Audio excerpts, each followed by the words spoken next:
Naranasan mo na ba yung gusto mong tumulong o lumapit sa ibang tao na may ibang kultura, tapos parang nagbubukas ka ng isang pinto?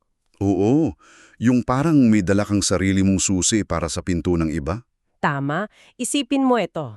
May dala kang susi, yung mismong susi ng sarili mong bahay. Tapos, sanay na sanay ka rito, di ba? Kabisado mo yung hugis ng bawat ngipin nito. Alam mong gumagana yan ng perfecto sa inyo eh. Eksakto. Kaya pagdating mo sa ibang bansa o kaya sa isang bagong community na gusto mong paglingkuran, kumpiyansa mong ipapasok yung susi mo sa pinto nila. At kapag hindi umikot ang susi, ano yung karaniwang reaksyon natin? Ipinipilit natin, itinutulak natin ng mas malakas. Tapos hindi natin namamalayan, sinisira na pala natin yung seradura ng pinto nila. Nakakalungkot isipin pero sa maraming aspeto ng paglilingkod, ito mismo yung ginagawa natin. Gusto nating makapasok sa buhay ng ibang tao, pero dahil bitbit natin yung inaakala nating tama o universal na mensahe. Iniisip natin na otomatikong uubra yung pamamaraang nakasanayan natin sa sarili nating kultura. Totoo yan. Kaya para sa iyo na nakikinig ngayon, ikaw na laging uhaw sa kaalaman at gustong himayan ang mga komplikadong mekanismo ng pamumuno, kailangan nating harapin ang realidad na ito. Malugod kitang binabati sa ating masusing talakayan ngayon. Sa talakayang ito, titingnan natin kung bakit yung matinding pananampalataya at mabuting intensyon, minsan, hindi yan sapat. Madalas pa nga, nakakasira ito, imbis na nakakabuo kapag tumatawid tayo sa mga hangganan ng kultura. Babasagin natin yung ideya na ang paglilingkod ay isang formula na pwede mo lang kopyahin at idikit kahit saan. Sige, himayin natin ito. Magsimula tayo sa panganib ng mabuting intensyon na walang kaakibat na karunungan. Kasi yung pagkabigo sa tinatawag na cross-cultural ministry, madalas hindi naman naguugat sa kakulangan ng pagmamahali. Oo, madalas nag-uugat yan sa kakulangan ng imahinasyon, di ba? At kakulangan ng pangunawa sa konteksto ng iba. Tama. Kapag wala kang imahinasyon para sa kultura ng iba, madali mong mapagkakamalan yung pamilyar bilang epektibo.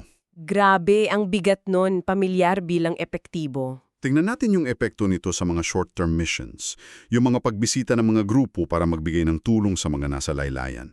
Kapag ang mga hakbang na ito ay walang tinatawag na cultural intelligence, yung mismong pagtutulong ang nakiging sanhi ng matagalang pinsala. Kasi hindi sapat na may dala kang regalo, kailangan mong maunawaan yung mekanismo kung paano tatanggapin yung regalo na yun sa ekonomiya nila. Oo, pati na rin sa sikolohiya nila. Yan yung isang malaking blind spot na madalas nating makaligtaan eh. Halimbawa, may isang grupo ng mga volunteer na magdadala ng daan-daang libreng damit sa isang maliit na nayon. Iniisip nila, wow, nagbibigay kami ng malaking ginhawa. Pero ang hindi nila nakikita ay yung lokal na mananahe o yung nagbabenta ng tela sa palengke ng nayong iyon. Eksakto. Dahil sa pagbaha ng libreng damit, nawala ng kabuhayan yung mga lokal na mangangalakal. Ang mismong tulong na inaakala nating solusyon, unti-unting pumapatay sa sariling kakayahan ng komunidad. At nagdudulot yan ng matinding pagiging palaasa o dependensya. Bukod pa yan sa aspektong pang-ekonomika, may malaking issue rin sa dignidad. Ay yung mahilig kumuha ng litrato? Oo, yung kultura ng pagkuha ng litrato kasama ang mga taong nakakaranas ng matinding kahirapan para bang ginagawa silang isang spectacle o palabas. Nakikita ko yan madalas sa social media. Nangangiti sila tapos may yakap-yakap na bata. At ang nakatagong mekanismo sa likod niyan ay yung savior complex, yung paggawa sa kahirapan ng iba bilang props para patunayan na may ginagawa tayong mabuti. Mistulang nagiging pamantayan ng tagumpay yung emosyonal na karanasan ng mga bumibisita, tapos naiwan sa ere yung totoong pangangailangan ng mga binibisita. Kaya kapag naglilingkod tayo sa ibang kultura, ang dapat na unang tanong ay hindi, ano ang gusto naming gawin at paano kami makikilala? Dapat ang tanong ay, ano ang ginagawa na ng Diyos sa lugar na ito at paano kami makikibahagi ng hindi nakakasagasa? At para masagot yan, kailangan ng isang kasanayan na bihirang ituro sa pagiging leader. Pakikinig. Oo, pakikinig. Sa aklat ni Santiago, Kabanata 1, versikulo 11, malinaw ang payo, maging mabilis sa pakikinig, at mabagal sa pagsasalita. Kasi kapag pumasok tayo sa isang bagong komunidad, yung pakikinig ay hindi lang basta pagiging magalang Isa itong espiritual at strategikong disiplina. Ibinabalik tayo nito sa analohiya natin kanina tungkol sa pinto. Bago mo subukang pilitin yung susi mo, baka kailangan mo munang kumatok, di ba? Kumatok at makinig sa mga yabag mula sa loob. Tama, at hintayin pagbuksan ka. At yung pakikinig na yan ang unang hakbang sa pag-angkop. Ito yung magdadala sa atin sa pinakaperpektong modelo ng pagtawid sa kultura, yung mismong pamamaraan ni Jesus, ang tinatawag na incarnational model. Paano ba natin ipaliwanag yan ng mas malalim? Kung titingnan natin ang teolohiya, hindi sumigaw ang Diyos na mga solusyon mula sa malayo. Sinasabi nga na ang salita ay nagkatawang tao at nanirahan sa piling natin. Hindi siya nag-broadcast lang galing sa langit. Eksakto, pumasok siya sa isang napakaspesipikong oras sa kasaysayan, nagsalita ng isang partikular na wika, nagsuot ng damit nila at kumain ng pagkain nila. Yan ang tunay na pagkakatawang tao. Pumasok siya sa sistema ng mga tao nang hindi siya nagpapasakop sa kasalanan nito, pero lubos niyang niyakap yung kultura nila para maabot sila. Oo, hindi siya nagpumilit na magdala ng alien na kultura, kumbaga. Pero teka, bilang isang tagapakinig na nabubuhay sa modernong panahon ng teknolohiya at negosyo, may hamon ako dyan. Ano yon? Hindi ba mas efficient o mas mabilis kung tumutok na lang tayo sa malalaking grupo? Bakit tayo magsasayang ng oras sa pagkilala at paghubog sa iilan tulad ng ginawa ni Jesus sa 12 disipulo kung kaya namang maabot ang libu-libong tao gamit ang social media o malalaking events? Magandang punto yan. Kasi sa isip ng isang modernong leader, mas malaki ang return on investment kung gagamit tayo ng broadcast model, di ba? Oo. Parang mas practical Pero kung iuugnay natin ito sa mas malaking larawan ng sikolohiya ng pagbabago, makikita natin kung bakit hindi sapat ang puro efficiency. Bakit nga ba? Ang isang malaking madla na nakikinig sa isang mensahe, nakakaranas sila ng tinatawag na public truth. Nagbibigay ito ng inspirasyon, nagpapakilala ng bagong kaisipan. At ginawa rin naman ni Jesus yan, nangaral siya sa libo-libo. Pero may kulang sa public truth. Oo, kasi yung paghubog ng karakter, yung tunay na pagbabago sa kaluluwa ng isang tao, nangangailangan niya ng private formation. Nangangailangan ito ng proximity o kalapitan. Kaya pala sa Marcos Kabanata 3, versikulo 14, tinawag niya ang 12 upang makasama niya. Tama. Hindi lang upang turuan niya mula sa entablado, kundi upang makasama sa pang-araw-araw na buhay. Ibig sabihin, yung pinakamalaking pagbabago sa lipunan ay hindi nangyari sa mga malalaking stadium kundi sa mga simpleng hapagkainan. Totoo yan. Kasi ang mesa, hindi lang iyan lugar kung saan pumapasok ang pagkain sa katawan Isa itong sociological equalizer. Grabe yung term na yun, sociological equalizer. Oo, kasi kapag nakikipagsaloan ang pagkain sa isang tao, tinatanggal mo yung mga pader ng pagkakaiba at nagtatayo ka ng tiwala. At dito papasok yung kaibahan ng simpleng tagapamamahala at ng isang pastol, di ba? Yung tinatawag na the shepherd leader. Eksakto. Ang pamamahala ay nakatutok sa mekanismo ng pagkumpleto ng gawain, pero ang pastol, nakatutok siya sa kalagayan ng mismong kaluluwa. Napakahalagang pagkakaiba niyan. Ang 4 na tungkulin ng pastor ay kilalanin ang mga tupa, samahan silang maglakad, protektahan sila at pakanin sila. Ang isang tagapamahala kasi magtatanaw ng bakit hindi pa tapos ang proyekto natin. Pero ang isang pastor magtatanong ng bakit tila pagod na pagod at nawawalan ng pag-asa ang taong ito habang ginagawa ang proyekto. Tama. Kasi hindi sapat na makita mo ang buong grupo mula sa malayo Kailangan mong malaman kung sino ang nasusugatan, sino ang nangangailangan ng gabay, at sino ang naliligaw. Kung ang layunin mo lang talaga ay mga numero at resulta, nagpapatakbo ka lang ng isang makinarya, hindi ka naglilingkod sa mga tao. Yun nga ang mahirap na part doon. Ngayon, kung ang tunay na pagbabago ay nangangailangan ng hapagkain at kalapitan, ano ang nangyayari kapag pinili nating huwag magtayo ng mesa para sa mga taong itinuturing nating iba o labas sa ating grupo? Dito natin susuriin yung dalawang magkasalungat na pag-uugali gamit ang dalawang makasaysayang kaso, sina Ruth at Jonah. Unahin natin si Ruth, isang dayuhan at isang Moabite. Sa konteksto ng panahong yon, yung mga Moabite at Israelita ay may mahabang kasaysayan ng hidwaan, di ba? Matinding hidwaan. Sa paningin ng lipunan, si Ruth ay hindi lang basta dayuhan. Siya ay nasa pinakamababang antas, isang byuda, mahirap at galing pa sa kaaway na bansa. Pero noong dumating siya sa bukid ni Boaz, hindi siya itinaboy. Hindi lang siya hindi itinaboy. Ipinakita ni Boaz yung tunay na mekanismo ng tinatawag na biblical welcome. Ano yung kaibahan nito sa simpleng pag-tolerate lang sa isang tao? Kasi yung tolerance, hahayaan mo lang siyang nandun pero babaliwalain mo siya, di ba? Pero si Boaz, gumawa siya ng aktibong pagbabago sa sistema ng negosyo niya. Yung sinabihan niya yung mga tauhan niyan na sadyang maglaglag ng mga butil para mapulot ni Ruth. Oo, nang walang humahad lang sa kanya.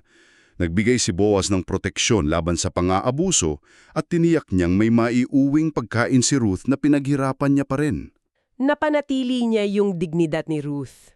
Ipinapakita nito na ang tunay na pagtanggap sa ibang kultura ay may kaakibat na sakripisyo mula sa taong may kapangyarihan at pribileyo. Mismo. Ngayon, tingnan natin sa kabilang banda. Si Jonah. Siya yung propetang kabaligtaran ng ginawa ni Boaz. Alam na alam natin yung kwento niya. Tumakas siya nang utusan siyang pumunta sa Nineveh. Pero ang malalim na pagsusuri dito ay kung bakit talaga siya tumakas, hindi dahil natatakot siya sa kalupitan ng mga taga-Ninive. Oo nga, tumakas siya dahil pamilyar siya sa sikoduhian ng banal na awa.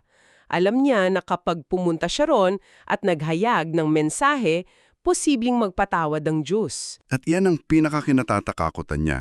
Kasi para kay Jonah, ang mga taga-Nineveh ay kaaway ng bayan niya. Hindi sila karapat-dapat makatanggap ng grasya.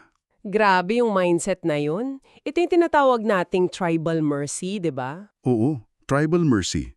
At ito'y nagdadala sa isang mahalagang tanong tungkol sa ating mga sarili.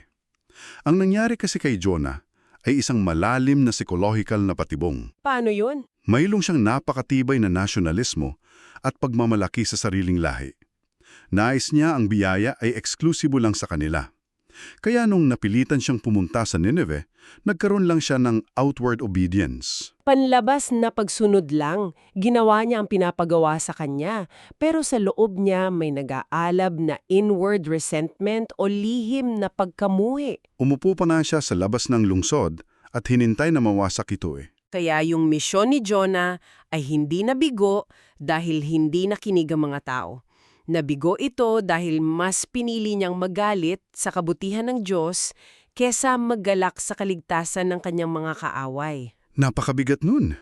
Kaya mapapaisip ka, paano natin malalaman na unti-unti na pala tayong nagiging tulad ni Jonah? Magandang tanong yan. Siguro, Marahil lumalabas yung pagiging Jonah natin kapag pumapasok tayo sa isang community na may iba tayong kultura, tapos may dala kayong patagong paghuhusga? oo, yung tipong tumutulong tayo pero sa isip natin, ang tamad kasi ng mga taong ito kaya sila nandito sa ganitong sitwasyon. O kaya yung, bakit ba hindi nila magaya ang diskarte namin mga nasa syudad para umunlad sila? Tama. Kapag ang batayan natin ng tagumpay ay kung kailan sila magiging kamuhan natin sa pag-uugali, sa kultura at pamumuhay, hindi tayo nagdadala ng kaligtasan. Nagpapalawak lang tayo ng sarili nating imperyo. Napakatumpak, ang ebanghelyo ay hindi isang tool para piliting maging magkamukha ang lahat ng kultura. At kapag binitiwan natin ang ating pagiging Jonah, pati na rin yung pangangailangan gawing monoculture ang mundo, dito natin makikita ang pinakamagandang disenyo ng pagkakaiba-iba sa Bagong Tipan. Ang kaganapan nung araw ng Pentecostes. Dito magiging sobrang kawili-wili ang usapan kung ikukumpara natin ang Pentecostes sa kwento ng Tore ng Babel sa Lumang Tipan. May dalawang magkaibang pagtingin sa wika at pagkakaisa. Sa Babel kasi, ang mga tao ay may iisang wika, iisang kultura. Ginamit nila yung pagkakapare-parehong iyon para sa pagmamataas. Para gumawa ng pangalan para sa sarili nila. Kaya ang mekanismo ng Diyos doon ay buwagin ang pagmamataas nila sa pamamagitan ng pagbibigay ng iba't ibang wika upang magkahiwa-hiwalay sila. Pero sa Pentecostes, baliktad ang nangyari. Ang nakakabigani dito ay noong bumaba ang Espiritu Santo, Hindi niya ginawang isa ang wika ng lahat para lang magkaintindihan sila. Hindi niya inalis ang mga pagkakaiba. Sa halip, pinabanal niya ang bawat wika. Ang bawat dayuhan na naroroon mula sa iba't ibang nasyon ay narinig ang mensahe ng Diyos sa kanilang sariling katutubong wika. Ang malalim na implikasyon nito sa aspektong sosyological ay kinukonfirma ng Diyos na hindi mo kailangang talikuran ang iyong sariling kultura, ang iyong nakaraan at ang iyong pagkakakilanlan para lang maging karapat-dapat lumapit sa Kanya. Nagkaroon ng unity without uniformity. May pangkakaisa pero walang pagpupumilit na maging magkakamukha. Nakita rin natin ang napakalaking epekto nito noong Jerusalem Council sa Acts Kabanata 15, di ba? Iisipin mo na lang yung tensyon sa simbahang iyon. May mga tradisyonal na Hudyo, tapos may mga bagong mananampalatayang hentil o dayuhan. Ang malaking tanong noon ay, kailangan ba munang maging Hudyo sa kultura? Sumunod sa lahat ng ritual at pagkain bago tanggapin ang mga hentil? Pero ang karunungan ng mga unang leader ay napakalaya. Napagtanto nila na ang Diyos ay madaling umangkop o flexible. Hindi nila pinilit ang mga hentil na isuko ang pagkakakilanlan nila para lang piliting ipasok sa hulmahan ng mga Hudyo. Napatunayan nila na ang katotohanan ay pwedeng isalin. Ang Diyos mismo ang isinasali ng kanyang sarili para maunawaan sa konteksto ng bawat tao. Kung gagamit tayo ng analohiya, ang lipunan na nais buuin ng pamamaraang ito ay maihahalin tulad natin sa isang napakalaking symphony orchestra. Hindi sa isang solo performance na pilit pinaparami. Tama, kung ang lahat ng instrumentong nakasalang sa entablado ay plauta at iisang nota lang ang tinutugtog nila ng paulit-ulit, gaano man ito kalakas, nakakabagot itong pakinggan. Walang lalim, 'di ba? Ang buong ganda ng isang symphony ay nakasalalay sa katotohanan, ang tambol ay mananatiling tambol na may sariling ritmo. Ang violin ay may sariling tinis at himig, at ang trumpeta ay may sariling lakas.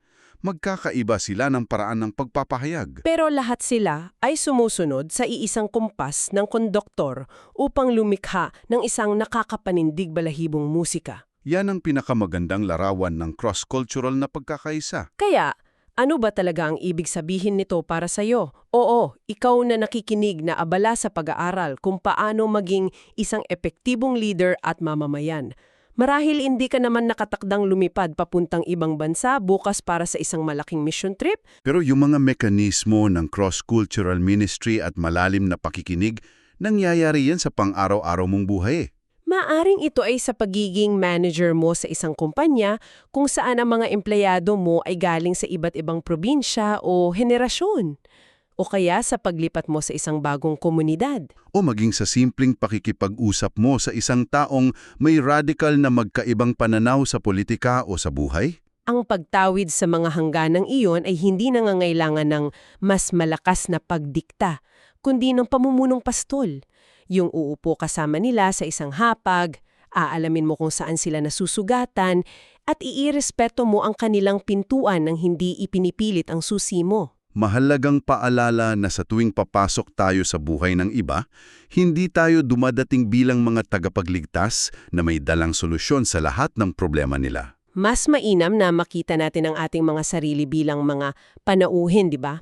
Oo, mga panauhin na binigyan ng pribilehiyong masaksihan ng mga magagandang bagay na nangyayari na sa kanila bago pa man tayo dumating. At minsan, ang ganitong klasing pag-unawa ay hihingi ng pinakamahirap na sakripisyo, ang pagtalikod sa sarili nating comfort zone upang unahin ang dignidad ng taong kaharap natin. Napakahalaga niyan. Bago natin isara ang usapang ito, gusto kitang iwan ng isang napakagandang kaisipan mula sa isang makasaysayang kwento na hindi natin masyadong nahimay pero naglalaman ito ng malalim na sikolohiya tungkol sa pagiging outsider. Ito yung konsepto ng providential placement, di ba? Mula sa buhay ni Reyna Esther. Yes. Oo, kung susuriin mo ang sitwasyon ni Esther, siya ay isang uligang Hudyong babae na sa pilitang napunta sa loob ng isang napakapanganib, hyper-competitive at malupit na palasyo ng Persya. Siya yung perpektong halimbawa ng isang taong dayuhan. Kailangan niyang itago ang tunay na kultura at pagkakakilanlan niya para lang makaligtas. Marahil, Araw-araw niyang tinatanong kung bakit siya inilagay sa ganoong kapangit na sitwasyon kung saan pakiramdam niya ay wala siyang boses at labas siya sa kultura ng palasyo.